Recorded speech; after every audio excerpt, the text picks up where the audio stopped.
On this latest installment of Beyond the Trail, we take a journey to Washington State near Mount Saint Helens, to a location where Jay Burch and his wife Monda had a series of traumatic Sasquatch encounters. I said, did you hear? And before I got that out, he busted through.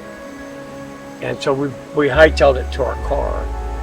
I thought he was going to kill her. I thought he had her. When she let out that yelp, I thought he was right there going to grab her. So I thought he was going to murder her. And he didn't, but I couldn't get that out of my mind. And I struggled with that for a lot of years.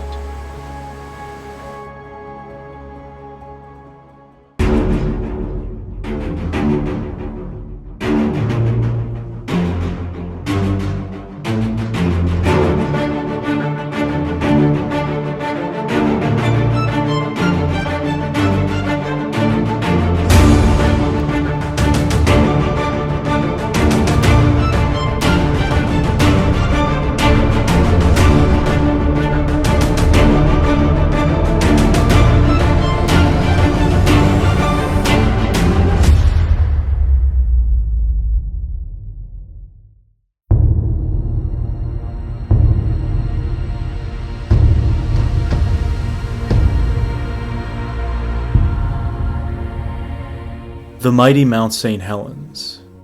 Found in southwestern Washington state, this mountain is currently classified as an active volcano.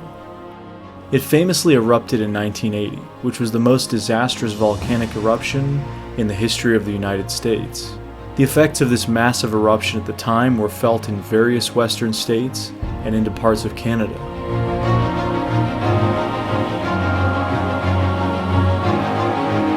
Mount Saint Helens finds itself located in Skamania County, which has become somewhat well known for Sasquatch.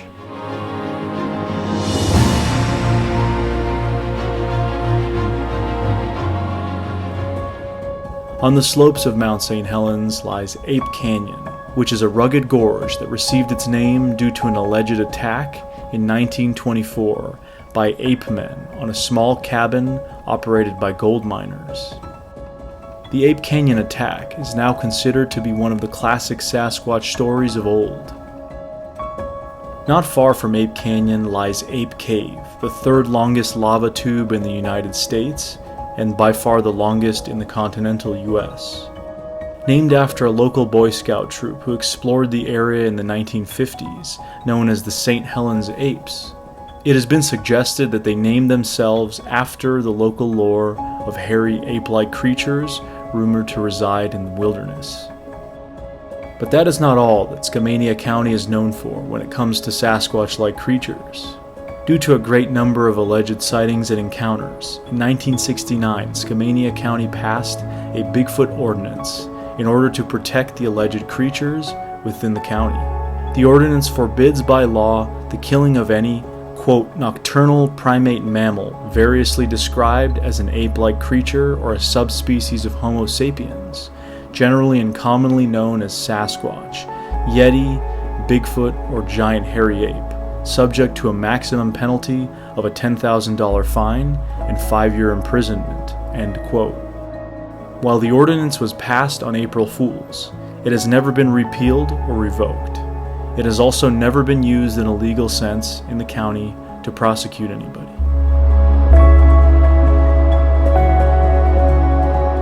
Just over the Skamania County border lies the small community of Cougar, Washington, in neighboring Cowlitz County.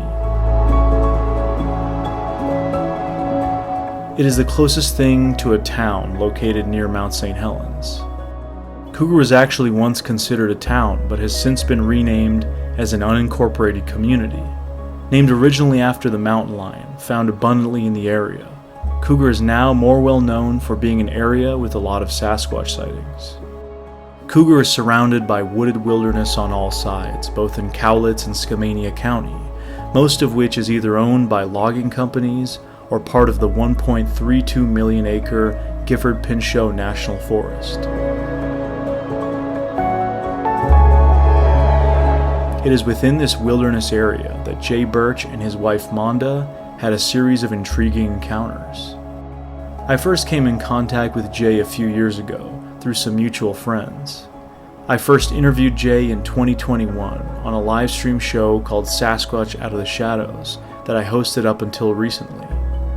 I kept in touch with Jay, and on a recent trip to the Pacific Northwest, I got a chance to visit the very location where his encounters took place. So I'm here in southern Washington, near a town named Cougar, Washington. We're practically in the shadow of Mount Saint Helens, which of course is very well known for the infamous Ape Canyon incident, as well as Ape Cave is not that far from where we are. The reason I'm here is I'm in a campsite. A buddy of mine named Jay, somebody that I interviewed on my live stream show a number of years ago.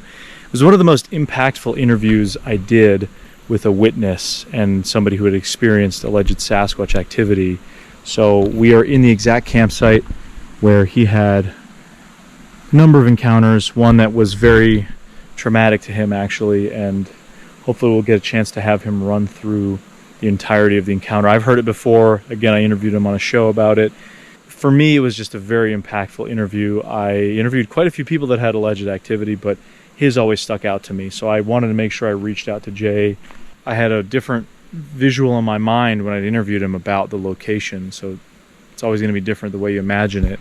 So now that I'm here, I get to see what it actually kind of looks like, and I can have him explain everything that's happened in the spot where it's happened. So that is going to be the goal over the next couple of days.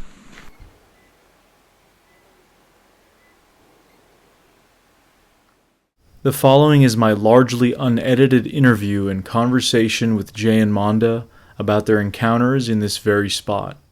Jay, can you, to the best of your recollection, sort of run me through the incident, the one that I interviewed you about your podcast, that was sort of that 2-day event where you were here alone first starting out, kind of what, you don't have to go into, excruciating detail unless you want to, just kind of what happened, and because we are in the location where it happened, correct? Right, and if I skip around, just get me back where I'm supposed to be. I've had a problem with this since it started. I skip around too much. Okay. From start to finish. It was that traumatic. But we came here. It was the September holiday. That first one in September is that Labor Day, and our company had let us off. My company let us off 2 days early, lack of work and all that. And we had already had a spot further up that we were going to go to, and we ended up, somebody was in it already. So we drove back down here, and we just saw this opening here, so we decided to drive back in here. And this is probably 100 yards from here to the end there to the road. But we pulled in here, and we decided this would be a great place. So we set up the camp. We set up. It was raining off and on, bright sunshine and rain. So we set this camp up here. We set up a big tarp, and we got all the wood out. And she had to go to work the next day, so she gave me a kiss goodbye and she drove off. So I was pretty much sitting where the fire is, where this fire is right now. This fire pit was a little bit more this way. But I was just like, it was a really nice, I cracked open a beer, and I sat here for a couple minutes, and all of a sudden something stomped over there, a big stomp.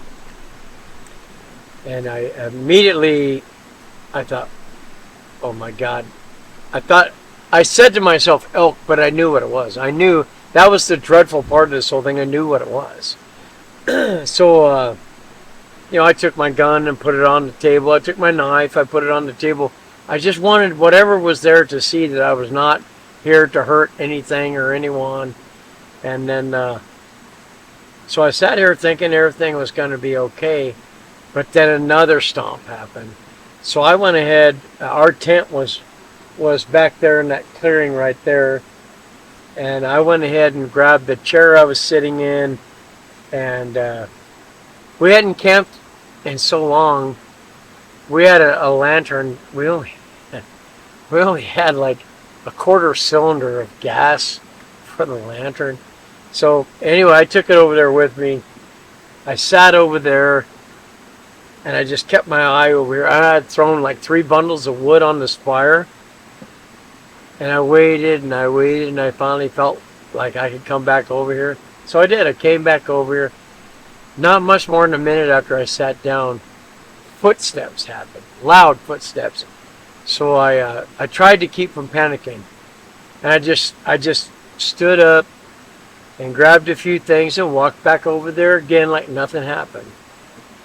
And it started to rain a little bit, and I put that beer down. I'd only taken like a sip out of it. And I didn't want to be, I didn't want, if somebody drove in here, I didn't want somebody to go, oh, this drunk guy. You know, so that was the only beer I had. I mean, I only took a couple of drinks out of it. But I stayed over there because it scared me so bad. I walked back over here and put 3 more bundles. I had 7 bundles of wood on here. These trees were swaying back and forth from the energy of that fire and all that. And I just decided it started to get dark. And I was sitting over there and something caught my eye, and I looked, and a black cottontail. Never seen one before. It just came out of that little berry patch I took you in. And it just scared me. I mean, I was just like on pins and needles. You're on high alert. Yeah, I decided because I was having shortness of breath and things like that. I decided I would go inside the tent. I was soaking wet from the rain anyway. So I went in there and I had my gun and my knife and all that. We had plenty of blankets. We had plenty of, we had a sleeping bag in there. But I refused to get under any of it because I felt like I was trapped. And I kept my knife out because I felt like I was going to have to cut my way out. I really felt like they were real pleased that I was here. I knew what it was. And they started this humming, low growl or purring or something, and it never stopped. So I just stayed in there, and I thought to myself, that was like 7:45. I'm looking at my phone, and I was like, oh my God, it's not even dark. Well, this was really messing with me. My wife wasn't going to be back up here till at least 5:30, 6 o'clock the following day. She works in Portland. And I laid in there and I listened to that humming, whatever that sound was. And after a while, I really, being a diabetic, I needed to pee. And if you're nervous anyway, you got to pee. I just couldn't open I was too afraid to open the gate. We had a lot of food over here. I had that kitchen set up in the same place. I kept thinking, if I pop my head out, I'm going to see them in our food and all that. And so I just stayed in there, and then I just listened and listened and listened, and it finally got dark, and I never fell asleep that I know of. I was just frightened to death. I was frightened. This really affected me for a number of years. I thought I was going to die. I made a video with my phone telling her that night how much I loved her, how much I loved the kids, my grandkids. So we need to stop. Okay. Out of respect for Jay, we stopped the interview at this point for a few minutes until he was ready to continue on. Whenever you're ready. All right. So I ended up making a video telling her how much I loved her, and I wish I'd been a better dad, a better husband, all those things. I just knew I was going to die and all that, and so I just wanted her. I was going to hide my phone in there for her to have that message, and I kept it all night, and nothing happened. So when I got up in the morning. I erased that. I was just an emotional wreck. But at some point during the night, the lantern, because we had almost no fuel, it just went out. And I had held that pee in for hours, and I just said, I got to do this. Well, I open up the tent and I look out, and there's that orb. Looked like a giant soap bubble and all that. And I was just like, and it just maybe 3.5 feet off the air. It never went up or down. It stayed in a straight path, and I just watched it go. And I felt to myself, I wasn't afraid of it, like I was what was going on over here. It didn't bother. It didn't scare me at all. I felt like it was there for me, but I was still screwed up enough that I yelled in the tent, I can't handle both of you, that type of thing. But that's the only time in my life before or since I've ever seen anything like that. Anything. But they kept that humming thing going and going and going. And somewhere around 5 something in the morning, 5:45, somewhere in there, they let out this very long, I can't do it. I absolutely can't do it here. There's no way. It was some kind of yell which ended in a scream. And then I felt like everything was okay. I still stayed in there. I could hear the birds. I could start to see the sun coming from there, and it reached a point where if I didn't pee, I was going to pee in the tent. So I just said, I'm getting out. I'm just going to get out. And so I did. I got out, and I started talking. I got out, and I was just like, I don't care. I just don't care. I peed, and I picked that beer up that was just soaked with water from the rain. I took like 4 huge swigs off of that, and I just didn't care. And then I was so drenched in sweat and all that, I walked over to this fire pit, and I took all my clothes off, and I put them in the fire pit, and I burned them because it was just there. Oh, it was awful. They were soaked from the stress I went through that night. And I ended up I took a bath with about a quart of water in an old teapot. I took a bath right here naked, and I just kept saying, I don't care. I don't care. And the tension out here, when I stepped out of that tent, the tension was so thick you couldn't cut it with a knife. It was like if you have to work with somebody you don't like, or you're having a lot of problems with, and you got to work side by side. That's how I felt. It was that thick, and I just stood here, and I kept talking, and I kept saying, I don't care I just don't care. And I made some coffee, and I got myself bathed up and put fresh clothes on, and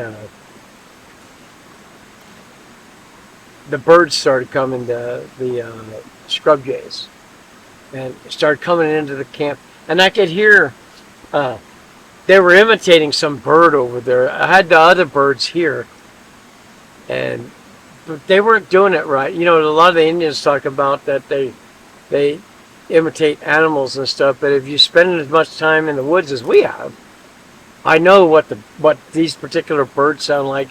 And they weren't doing a great job of imitating them. But I was feeding these scrub jays. Some people call them camp rubbers. And I was sending messages to them. I'm like, see, I'm a good guy,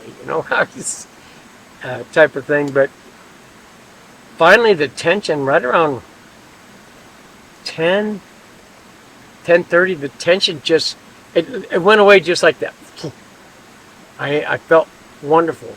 But I was standing here drinking my coffee, and when something caught my eye out of the corner of my eye, I turned around and looked, and I saw that red one standing behind a big tree back there, and I could see his shoulders, like that, and he just stayed there.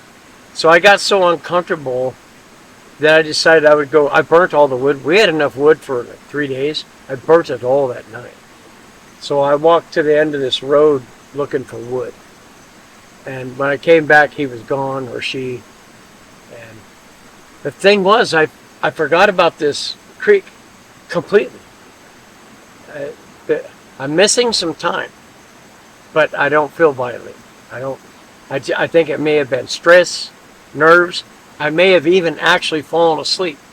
I don't know, but I was under such duress, I don't remember ever sleeping that night. So, they were angry. They were definitely angry over there. Do you have any idea why that might be? No, but when we went over there was all kinds of destruction. Trees uprooted. There were indents in the ground where there were trees that laid for God knows how long, thrown all over the place. We found them. There was something wrong over there. They were mad. And whatever it wasn't until the next day that I could absolutely know by seeing that female. So you saw the red one and it was just kind of a silhouette? Yeah, with its shoulders behind that tree back there, sticking out. And I may have, when I look back now, it's been 8 years. When I look back now, I wonder, I thought for sure I saw the outline of his thighs too. But it's been so long now. And we'll do a recreation during daylight hours and kind of see if we can't do a comparison or anything. That would be interesting. I listened to after he had made that call, or she, I'm pretty sure it was the male. I didn't feel like he was the boss of what was going on over there. I felt like that female was in charge. And I felt like after seeing that red one back there, that he was probably the boss, or, and I don't believe in that. One person told me, her name was Orla, she told me that, oh no, a female will never challenge a male, just on and on. I don't know. I don't know. But I know that it was later that day I saw her. But they were whooping and all kinds of stuff. That whole weekend was just full of events. Instead of staying that entire weekend, we went home Sunday. But yeah, that was just, I thought especially somebody was filming a show over there or something. It was too much of what you see online. It was too much of what you see on TV. And so I was really struggling with, is this real or not? Until I saw that female walk down. But even she can tell you, she felt the same way. Yeah. It's just too much going on over there. It just was so much like you watch those shows that was going on. And then the prints were just everywhere. But the destruction that we saw when me and my son walked over there, of things being lifted off the ground, thrown all over the place. You could see the indents in the ground where they'd been for years. Yeah. Just that. I don't know what was going on over there. We had one of the maintenance guys where I work. He came up here by himself and walked over there, and he said he's like, there's a lot of destruction back there. Something's going on back there. And I was like, yeah, it's not a bear. Never saw any kind of prints of a bear. So what about when she showed up that day, the night after the incident? You see this one, it's during the day, right? In the morning. You said she wasn't coming until when she got off work. She wouldn't be here till closer to 5 o'clock in the afternoon. And then what happened when she first showed up? Did you tell her? You'd have to ask her.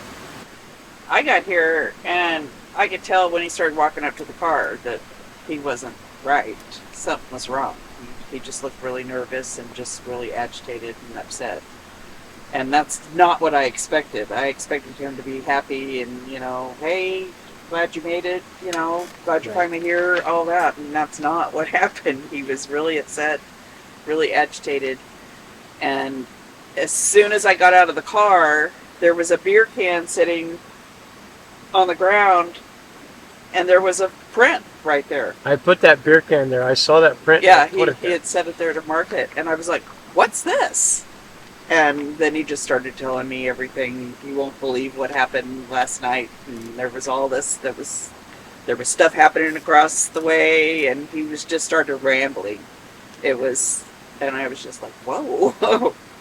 And like I said, that wasn't what I was expecting. Yeah. He's usually nice and calm and everything, especially when he's been out in the forest. And he was not. And that, I saw that print when I first got up in the morning. It was a couple days old. As far as I know, they didn't come anywhere near the tent or anything like that. But they sounded like they were standing right over here. But as soon as I saw that, I put that beer can there. And that was like a 14-inch track. It was a good size wide track. And it stuck out like a sore thumb. Because of the rain, thank God. Because I've been messed with more than once from a local guy that you can't find tracks in this kind of soil, and you can't this, and you can't that, and really putting a thorn in my side. All I ever did, I've never asked for anything. All I ever wanted was people to know what happened and get some help up here to do some real investigating. And that day, I couldn't wait for her to get here. I could not wait for her to get here. I wanted to go out and see if I could hitchhike home. That's how in a state of mind. We didn't have a dog at that time and all that. I literally wanted to go home. You're completely alone out here. Yeah.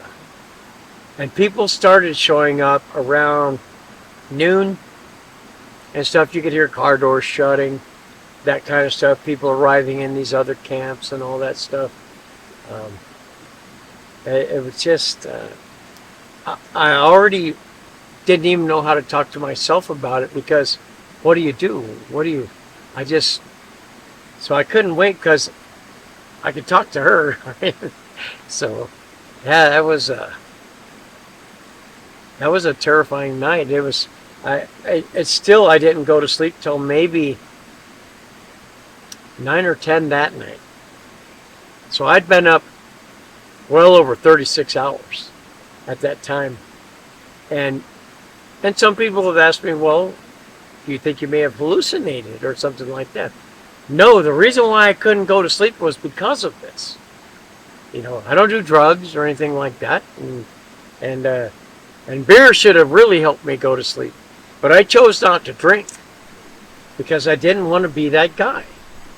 I had hoped that somebody would drive down here and I could ask them to take me to Vancouver, where we lived at that time. That's all I wanted to do was leave. But when she got up here, they got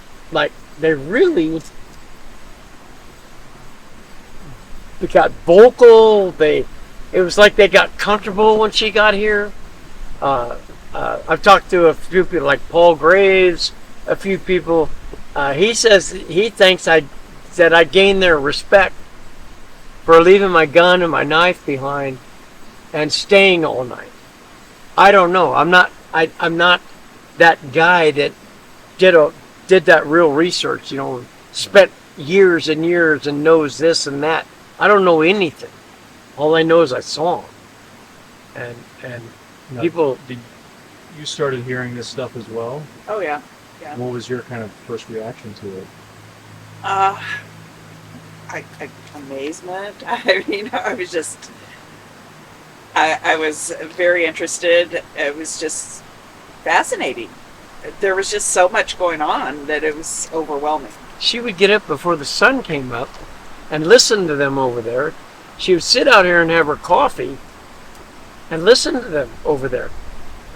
And I was just like, God, geez, are you kidding? She was so fascinated with the whole thing. We'd never, ever, even years before when we were doing this with other people, we'd never found anything. We never saw anything. We never even found a track. And all of a sudden, this whole world opens up right here. And so she was all about it until, one of them decided they didn't want to cross them. So then walk me through when that happened. You guys were together when you started seeing. Well, that particular first weekend, that entire weekend was full of, they would be back there talking. You could hear them. It would sound like deaf people when they're. I work with a lot of deaf people at the company I just retired from, and they'd be doing. That's what it sounded like over there, and we just would sit here and listen, and you could hear one night there was screaming back there and arguing. It's what it sounded like to us. I can't tell you that that's what they were doing, but that's what it seemed like they were doing back there. And finally on that Sunday, I was like, mind if we go home today? And she's like, no, I'm good. So we went home, but we didn't make it back up here for another month. I was really struggling with this. So we went ahead and came back up a month later, almost to the day. And we both walked across, and we brought muffins and some other things. And we started hearing the tapping. And I heard the tapping as soon as we crossed the creek. It was like tapping, but it was kind of back in that area, I guess. But it was, I don't know, like Morse code tapping. But it was a language. It was, off in the distance. But then I heard it a few more times as we were walking farther and farther in. And we were, kind of far in before he heard it the first time. But I had been hearing it since we crossed the creek. And it would come from over here, then all of a sudden we hear over here, and then behind us. Like that. They were definitely communicating. It sounded like they were counting you. First thing we noticed when we got here, and I talked to you about this yesterday, this entire camp was raked to the ground. Raked to the ground all the way to the edges. Completely clean. You couldn't even leave your own footprint. None of these little wood chips or anything. It was completely clean. It was the strangest thing I've ever seen in a campsite like this. This isn't something that they come and clean up for you or anything. It was weird. And we saw that person that worked for the Forest Service pull out and drive down the road while we were still way down there. He had to have been the one that did this. There were corn cobs everywhere. There was a few over here, but on that other side, they were everywhere. Corn cobs about that big. Why would they be over there? Why would 30 or 40 corn cobs be over there unless you were feeding something? Why was this ground raked to the bare earth where you couldn't leave your own print? I believe they were hiding tracks. So we got done back there, and we decided when we started smelling that awful smell, we just come back to camp. And we had chicken, and so we're enjoying. She's sitting there with a blanket wrapped around her legs. We had a nice fire going here and all that. It was a nice October evening, and I was drinking some beers and we're eating chicken. And I decided I would start making those calls that I heard that night I was here by myself. And on about the fourth one I did, I got real aggressive. That's when he just jumped across and ran through that whole area right there. It scared us. She was wrapped in her blanket. The keys were in this. She had a chair at that time that had a zipper on the side you could put things in. And I said, did you hear? And before I got that out, he busted through it. And so we hightailed it to our car. And I had a lot of problems for a lot of years. Leon Thompson helped me get through this by helping me to rearrange what was in my head. I thought he was going to kill her. I thought he had her. When she let out that yelp, I thought he was right there going to grab her. So I thought he was going to murder her. And he didn't, but I couldn't get that out of my mind. And I struggled with that for a lot of years. She assured me that she was in the car and I remained outside to make sure she was okay.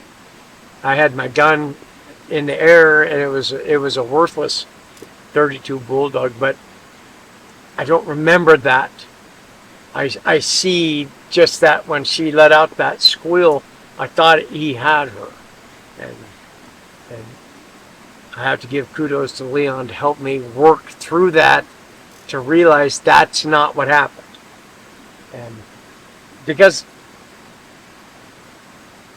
when my story came out on Sasquatch Chronicles, I just heard that. one of the first people that that commented on it said, "What kind of a man are you to let your wife have to reach out and get the keys and all that?" And I felt like I had actually failed. And that's when she assured me, I was safe in the car while you were still outside. But this is a blur to me. You know, and that affected me so bad for so long. There were times that I would break down and I would bawl and I'd be at work going through this. I'm trying to lead this robot welding with this other kid. You know, I had to be his boss. And it would just hit me, the PTSD. And I would tell people I got arc flashed because I'd just be crying my eyes out. I couldn't get over it, and I would be bawling with her. And she would tell me, this didn't happen. This is not how it happened. You've got to get over this, you know. And finally it was Leon that showed me how I could look at it and how it actually happened to get over this. Because that it was killing me. That I felt like I had felt her. I just felt like this thing had her and everything. And that's not how it happened. He stayed over there in that, right there at that timber. It just, I couldn't get what was going on in my head at that time to go away. So, yeah, I'm a better man now. But it took me, I mean, literally, I've been on sleeping medication. My doctor knows the whole story. Because, in my opinion, if you're going to be treated, you need to be honest with your doctor. And she believes 100%.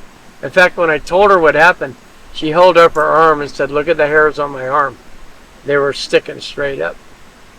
I thought that I was going to lose my wife to this thing. And I felt like I couldn't protect her. But now I know different. Leon had told me when I met him last year that a lot of what PTSD is, it's not because of what happened, it's a fear of what could have happened. Is that what did he tell you to kind of help you? You don't have to disclose anything, of course. He told me to look at it how it actually happened. That there's something that's blocking me, that I needed to see. She's not dead. You did everything you could do and all that stuff, and that you're actually a hero. And then he said, what this is a love story. I didn't realize that. He said it right there on a podcast one day. He said, this is a love story. He would have given anything to save his wife. And that is what it is. It's a love story. I felt like I had failed. But it turns out I didn't fail. But I couldn't get that what could have happened out of my head.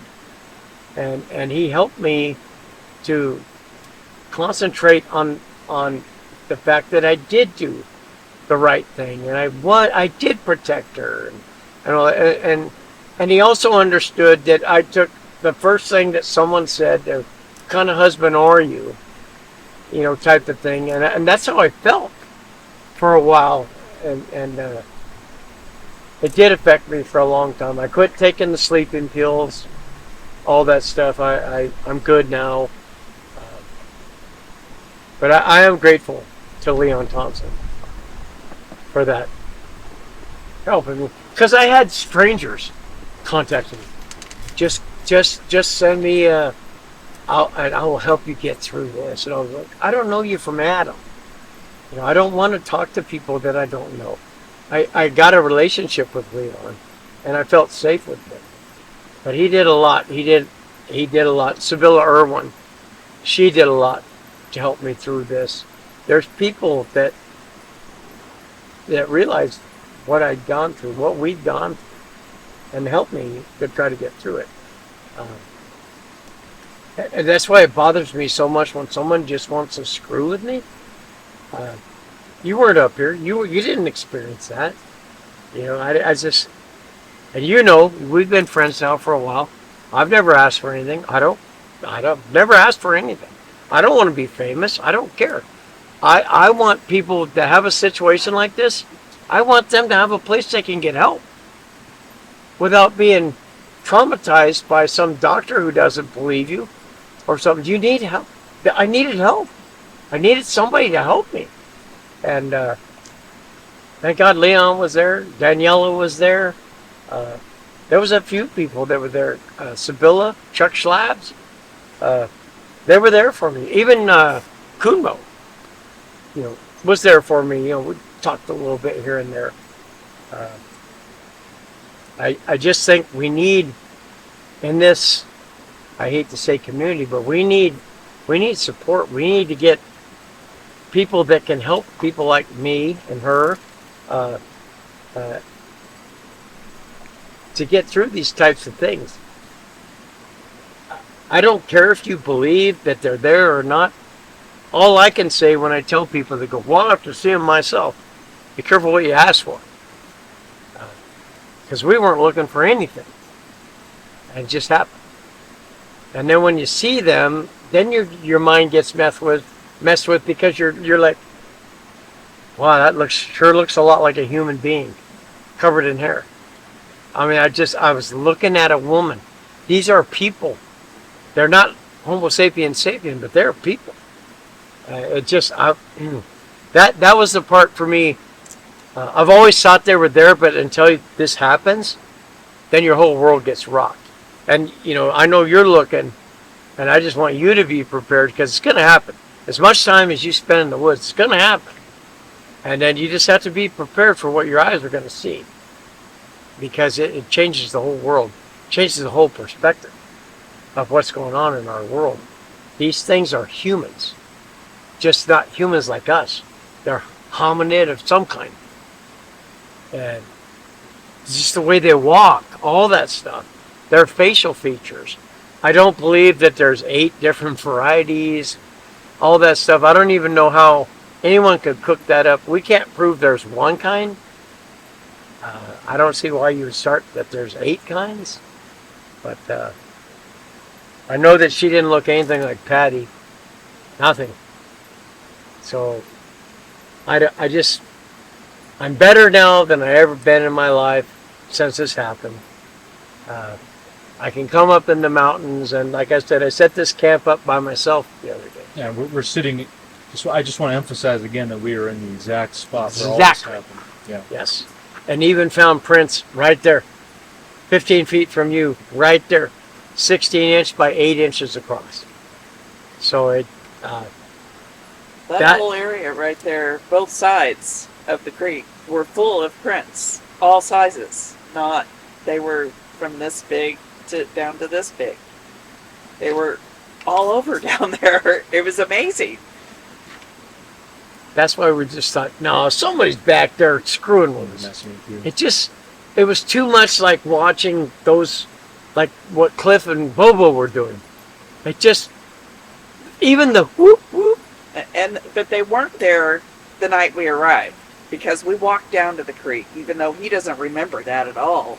We walked down there, we talked about the creek, we talked about how our grandson would love it when he got up here the next day, or Saturday, and then he didn't remember any of that. But none of those prints were there. None of them. I was like a child. I was like, oh, wow, there's a creek.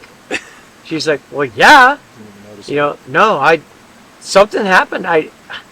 And then she said, well, honey, we stood down here yesterday, talked about how much Mason would love this. Wow. And then I said, well, was that tree down over there then? She's like, no. I was like, so we decided to go over there. And I felt like our native relatives always said, if there's a tree down, a small tree like that, it's a boundary. Don't cross it. And so we crossed it. And all those tracks were there and all that. And then I crossed it the following day with our son. But I verbally was saying, look, I don't mean to cross any boundaries or anything like that. I just needed to come over here. I needed to see what's going on over here, and we're gonna leave you. We left them cornbread. I hope they ate it. There was no cornbread here when we came back. But I hope that, I told them we'll leave you gifts of food. We left them. I actually had bought that weekend sugarless Pop-Tarts with no glaze. Just had the fruit on the inside with no glaze. And so I left a whole bunch of that kind of stuff over there. So I don't know that they took it or anything like that, but I did feel like we were violating something by crossing that. Sevilla. Look at her. She's a camera hog. She's a camera. Got that grin. But I felt like we had violated something there, but I don't think they held it against us. I just don't know. I mean, I've never... All those years earlier that, we knew Renee and a few other people, we'd go out weekly and never saw anything. Never. And one thing I hold against that guy that put all that stuff together was we never went to the same place twice. And one thing I learned, and I've given other people, even famous people in this, you got to go back to the same spot. You've got to go back over and over and over and over and over. In my opinion, they'll get comfortable with you. This has got to be 100 times easily we've been here. Oh, yeah.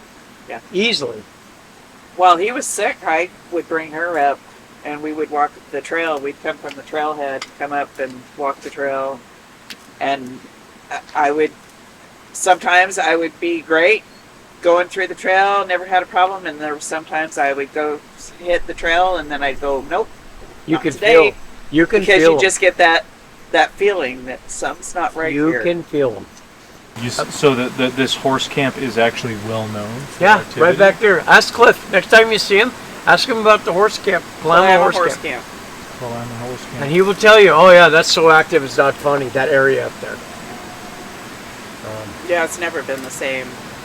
We found tracks and stuff since then. We've had activity, but never like that first year. Yeah. Never the same. For a couple solid months, they lived right back here. And they had it's totally different here too. There was a top of a tree that had fallen over there, so that whole corner, right as you cross the creek, was like pitch black darkness in there, and that's kind of an area they were kind of hanging in. I had one kind of peeking behind a tree at me. I just caught a glimpse when I looked up that way. Something moved back behind the tree. And that was just one morning when I was sitting out here having my coffee. They were so active. She would get up in the morning, have her coffee, and listen to them over there.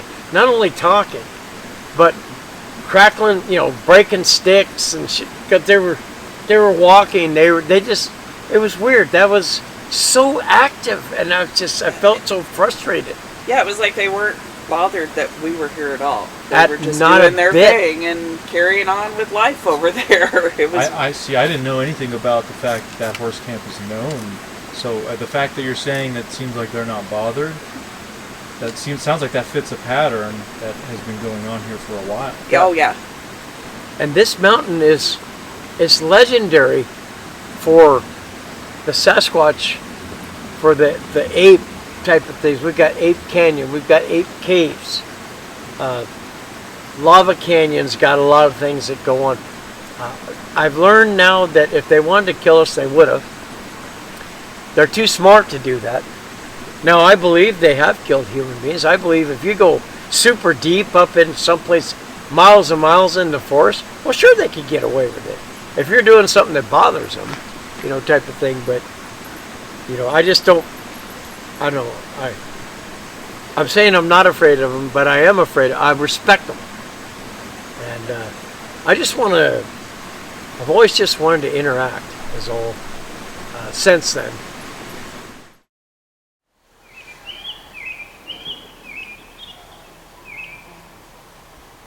So Jay, that area out there is where you saw this thing? Yeah. One of them? The red, all I saw was like shoulder arm behind that tree right there. So what I'd like to do is maybe I'm going to go stand in there. I'll keep the camera here and you can kind of tell me how you think it was size-wise. I wish I had a walkie-talkie to make communicating easier, but I'll just try to see how it works. I can, yep, so it's the one with the kind of the moss hanging off of it. Okay, I'm going to put it a little I thought it was this other one over here yesterday, but then when I actually decided I got to double check because of where I was standing, it has to be that one. Has to be that one. Yep. Okay. All right, I'm going to head out there and grab my little camera and see how it goes. This is when we need Bogos. Let's see, he's saying I think it's that one back there. There's a lot of huckleberry back here, a ton of it.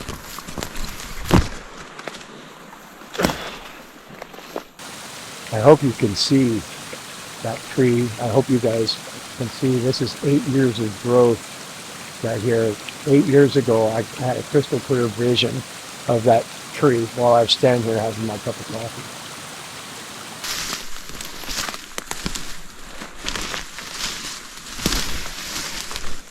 So it's this one? Keep going. Okay.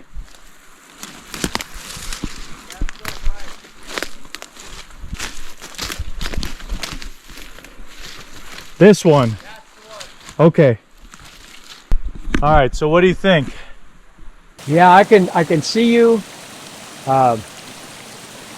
Yep.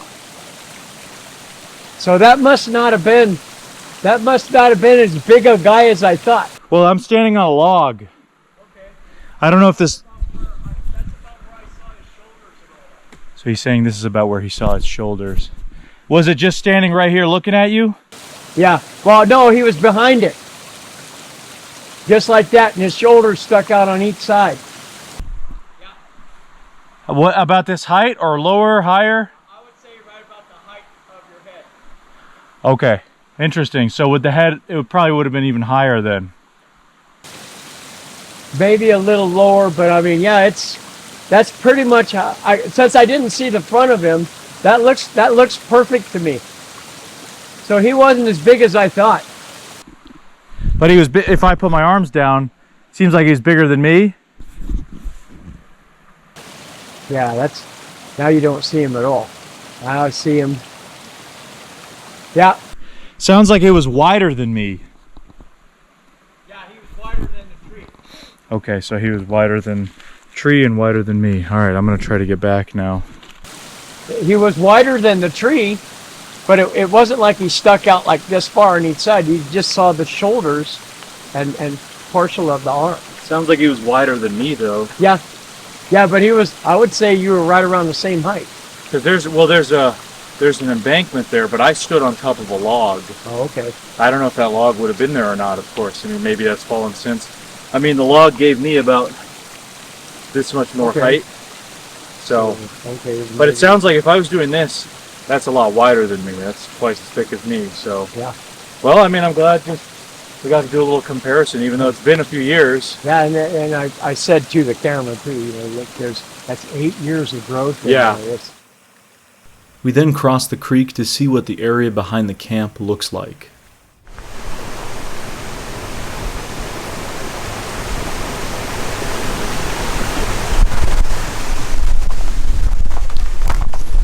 So what exactly is this area, Jay, if you don't mind telling us? This is pretty much Goat Mountain, the base of Goat Mountain. That behind us is Goat Mountain. And this is where they pushed this tree over. This was the tree, and you see they pushed it over to the ground. And it's no longer here, but it went all the way here, and then it was twisted and brought down there like that, and then there was a smaller tree back here that they pulled up and played across it. And that's nobody screwed with it. Almost we came back a year later and it was still doing that. It still looked like that. So, and the camp is right behind you. Yep. This area here was, you see all this stuff in here? Yep. This was the top of a cedar tree, and it was, this entire area in here was plush with, it was in full green, even though it was busted. And then there were like lodgepole type of debris in there and all that, and that's what they were using to spy on us over there, was this right here, this area in here. And you couldn't tell now if you'd have seen this 8 years ago. It was this was just like impenetrable almost, but you'd have to go through little loops and stuff like that. So that's, that's where we saw the one that kept eyeballing my wife. And she just happened to glance up. It's one of those things like when you're like looking at somebody and then they turn and look at you and you do this type of thing. This thing literally just ducked its head and she saw its ear and everything. So yeah, this I haven't seen anything coming through here. We've been coming here year after year, but that was really something that night for that tree to be out down like that. One fluid motion, and she went off in there. And this was the what you believe was a female? Yeah. With the shimmering, could you describe that a little bit? It was like pink and purple. It would just shimmer all of a sudden, and we couldn't figure out what the heck is going on there.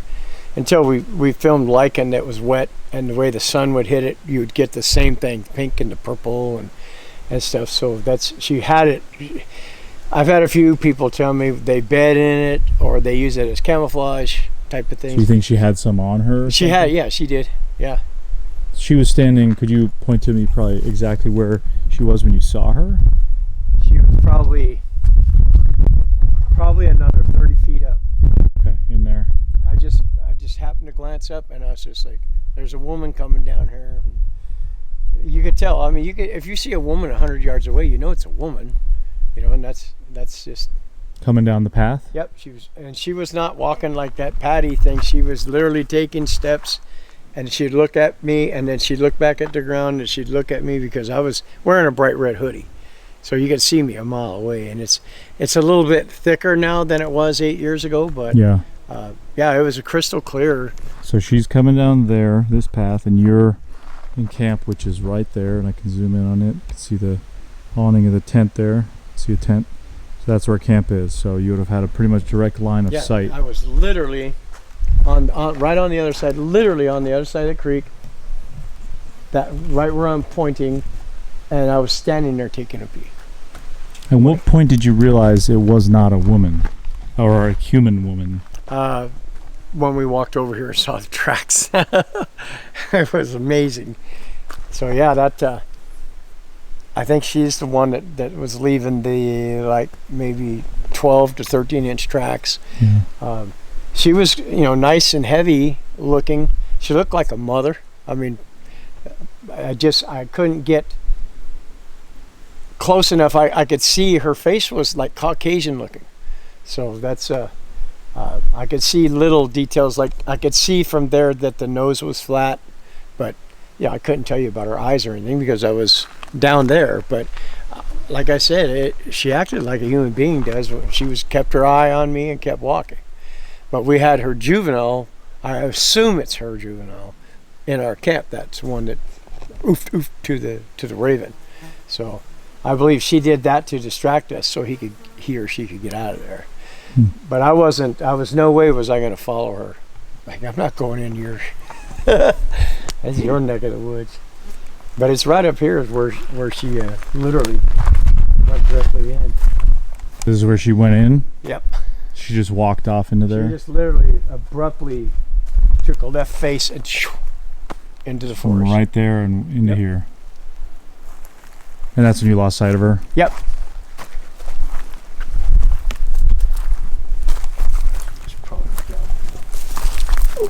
But this log was here, and there was none of this. The vegetation wasn't this thick, but that log was here. I used to bring apples and pears up here and dump them in between the two logs for whatever animal wanted them. But you see, you've got huckleberries right here even. Yeah. So there's plenty of food up there. Yeah, you can't help but pick these and eat them while you're doing your thing. They're just, I love that tart flavor. Yeah. Oh, and this is the one I was telling you about. This is the, what they call the black huckleberry. It's a thin leaf huckleberry. And these have a real grapey type of, there's one right there. Why does that happen? It's just a different species. And you can see the difference in the leaves. They're just slightly different. Yeah. It's different, isn't it? Yeah. Yeah, those are like my favorite. Much more like a grape, yeah. These guys have more of a blueberry kind of. Yep. And they're Sour not blueberry. even realistically in the blueberry family, because when you cut these open, you basically have red flesh. When you cut open a blueberry, it's white or, like a or whitish, yeah. see-through type of the inner flesh. But you can see there's plenty of, just all through here, right back in there, there's just plenty of berries. And we've had a pretty good, yeah, look at that. yeah, that's There's just, your red flesh. This whole area just backs into nothingness. yep. You can see the ridge up there again. Just towers over the area. And it goes all the way, I mean, for miles up there. That's why I say we've had, throughout these years where we couldn't get in this one, we've been in these other camps where you still get the interaction. And this just goes up straight up to what, Mount Saint Helens pretty much, huh? Yeah, you'll end up going up, and I'll get up here and I'll show you. And there's up above us is a natural pond. Yeah. I don't know exactly how to get to it, but on Google Earth it shows it.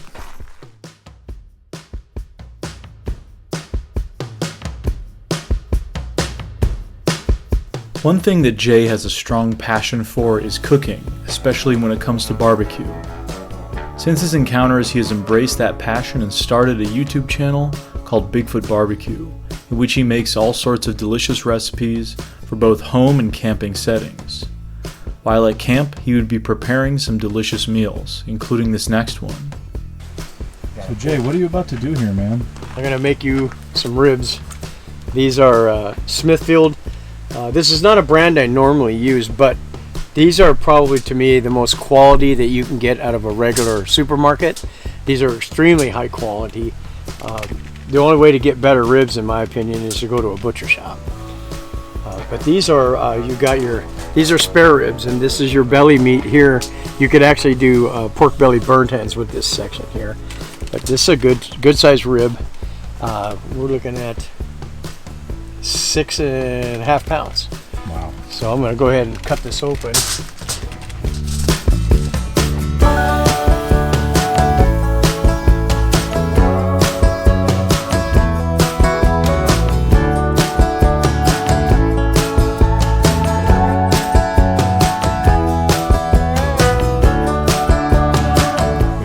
Tell me a little bit about Bigfoot Barbecue.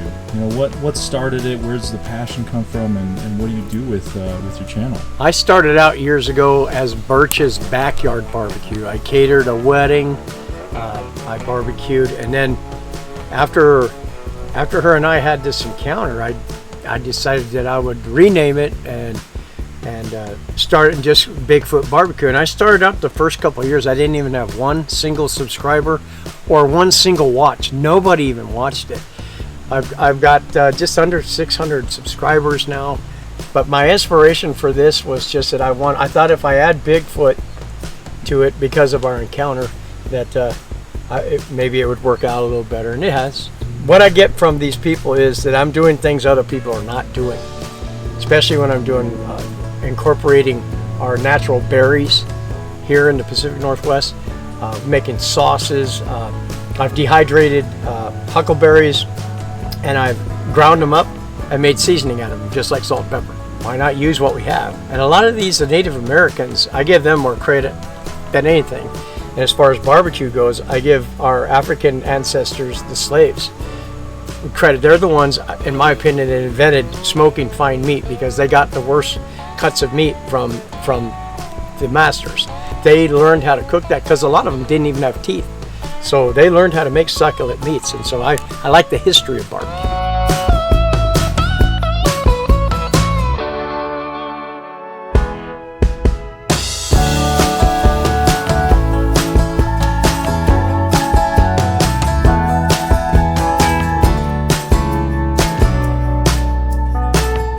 What's your number one advice you give to somebody doing barbecue? Low and slow. Low and slow. It's patience. Low and slow, and make sure you get the spices that you like. That's what's most important to me.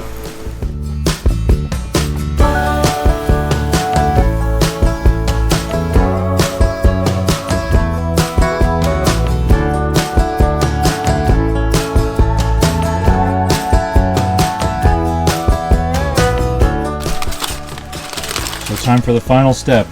Time for the final step. I'm very excited. So, oh, look at that. Oh, and look at the separation. That's what you want. You want this separation. So what I'm going to do is I'm going to turn this over. Oh, yeah. Look at that. Get out of the way. Oh, yeah, that's a good shot with the light. I'm going to open this other one. You share the wealth.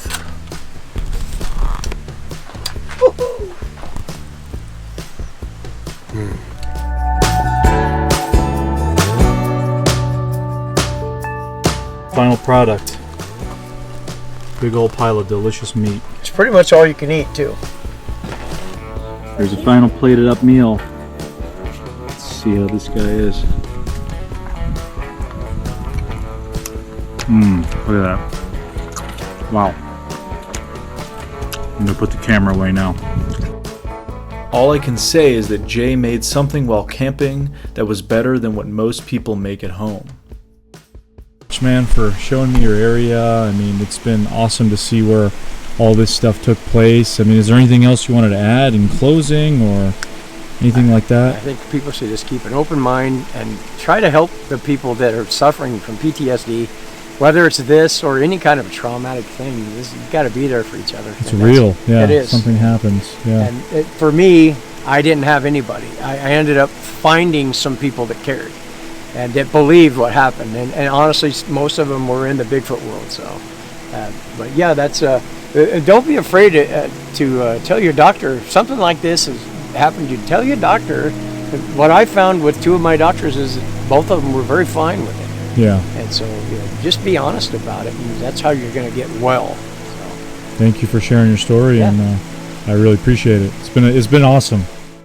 I want to firstly thank Jay and Monda for not only sharing their encounters with me, but for the time well spent cooking and conversing in a beautiful location. While I cannot confirm what they encountered in 2016, as I was not there, I do find their stories quite compelling, especially knowing behind the scenes, even previously to this excursion, how deeply it affected Jay. I'm grateful to have been shown the exact area where the encounters took place. In my opinion, the Burches experienced activity that seems to fall in line with other purported Sasquatch encounters, not only in Washington, but in other areas of North America, as reported for decades.